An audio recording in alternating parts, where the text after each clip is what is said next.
You might have watched this. It was this thing, talk that Phil Anselmo did at a college. I forget what college it was. I forget what it was called or whatever it was. But he had this piece of wisdom that I thought was like very insightful. What he said was, bands that are emerging now have really only been taking influence from like 1, 2, or 3 bands. Mm-hmm. And he's like, when Pantera was doing it, we were taking influence from like 10, 20 bands. And that, like, to me, that made a lot of sense because the difference between 20 bands is probably going to be pretty great. So if you're taking influence from that much, the well is bigger. Mm-hmm. So your influence is going to be much more spread out and wider. And I just think that's kind of an interesting perspective to look at it, because I do hear, like, with a lot of bands that are kind of like explosive rises, like they tend to stick to one style, one flavor. Mm-hmm. And I think people don't want to eat the same thing for dinner every night. You know what I'm saying?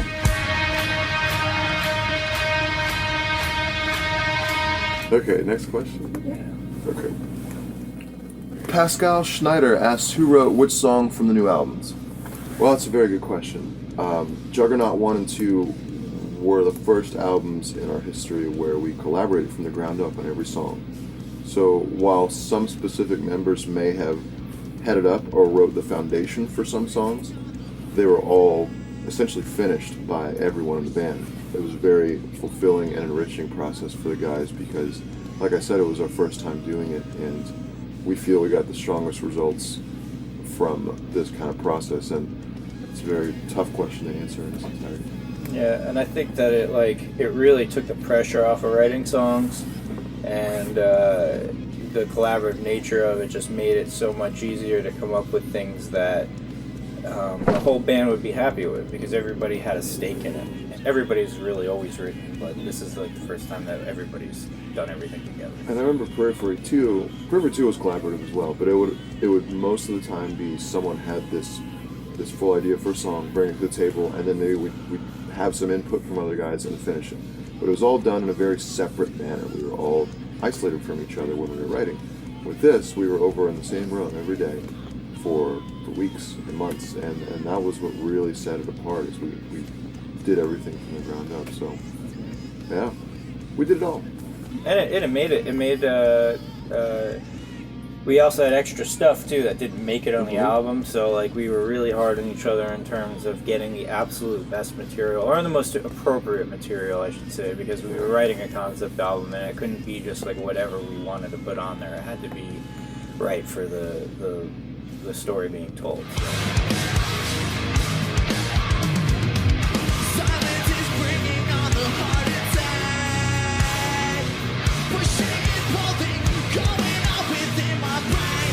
This next question is from Bruce Mansour, but I don't think that... I've only met one Mansour. Yeah.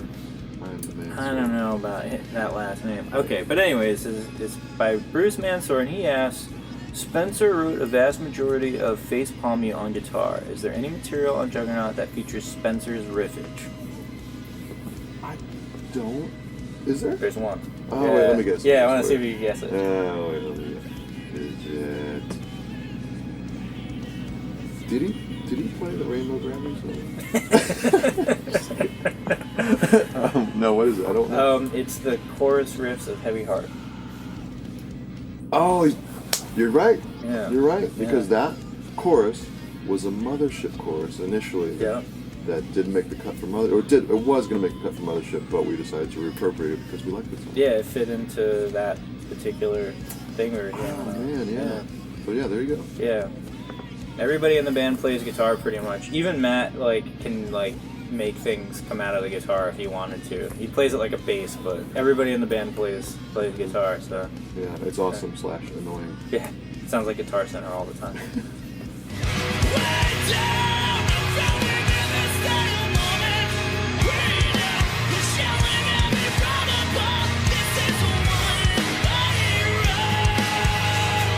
Next question is from Kevin Martin. He says, will there be any material further explaining the Juggernaut story? Coheed and Cambrian, I think it was supposed to say Coheed and Cambria, but autocorrect got them all bad. Yeah. Coheed and Cambria has a series of comic books chronicling their story. I feel like Juggernaut would benefit from something like this since the lyrics are so open to interpretation. I think eventually there'll be some sort of companion or compendium or some sort of explanation, but like right now, the albums just came out and we want the fans to figure it out and use their noggins. Because I think the one thing that we realized about our fan base over the last couple of tours, we did a lot of meet and greets and we met a lot of our fans and gotten to talk to them personally about the people that they are, and they're really smart. Mm-hmm. They're really smart. We have really smart fans. We're really lucky. Too smart. Yeah. So I think they can figure it out, and it'd be cool to see how people talk about it and develop it on their own first, and then we'll see where it goes from there. But I think eventually there'll be some sort of splaining. Some splaining to do. We just like Jake said, we found out that a lot of them are very analytical, and they like to study and to really break things down and just find out what's going on underneath the hood, which is why I think they like our music. And we found out on the other end of things is that a good amount of our fans are engineers and they're scientists, or they're studying astronomy and just crazy stuff that we don't know a thing about. But it's funny because it gave us the idea that maybe there's some similarities between what they like in their personal lives and what they study, which would explain why they like our music, because it's something that you can enjoy at face value, but then you can just sort of delve into it and break it down further. So just like this, we kind of wanted to let the album sit out there and exist and let people interpret it their own way. And if you go online, actually, I've been studying some of these forums online and seeing people already have these really outlined, detailed explanations of every song, and it's awesome because it's entertaining for me. It's great for us to sit there and read and see all the speculation, and some of it have really been very close to getting the story, but we kind of want to wait, like Jake said, see what people think of it, and then maybe flesh it out in some sort of multimedia way, see what's to come.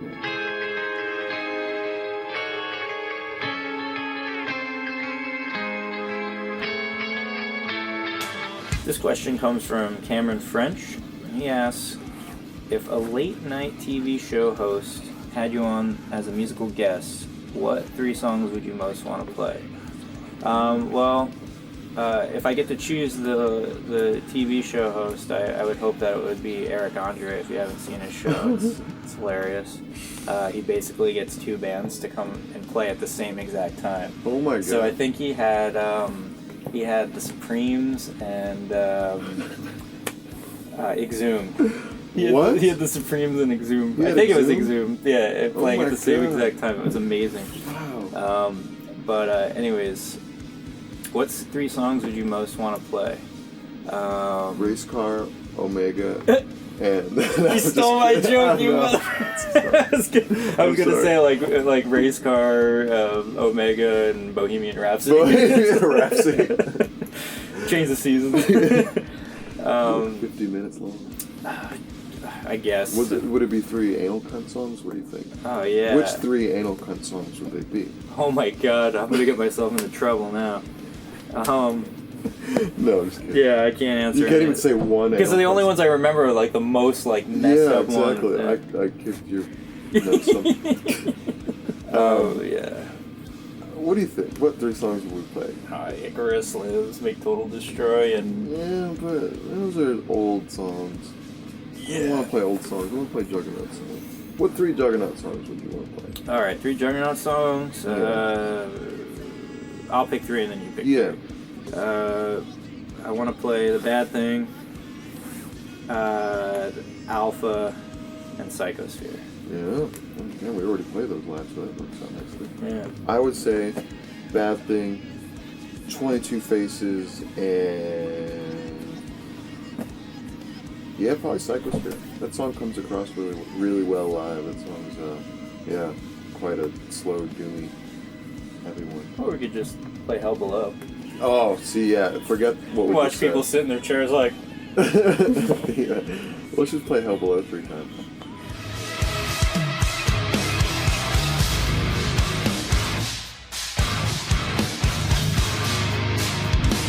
Well, that's it. Thanks for listening to us ramble about ourselves, and be all narcissistic to you. I really, really appreciate it, and we love you for it. Thank you.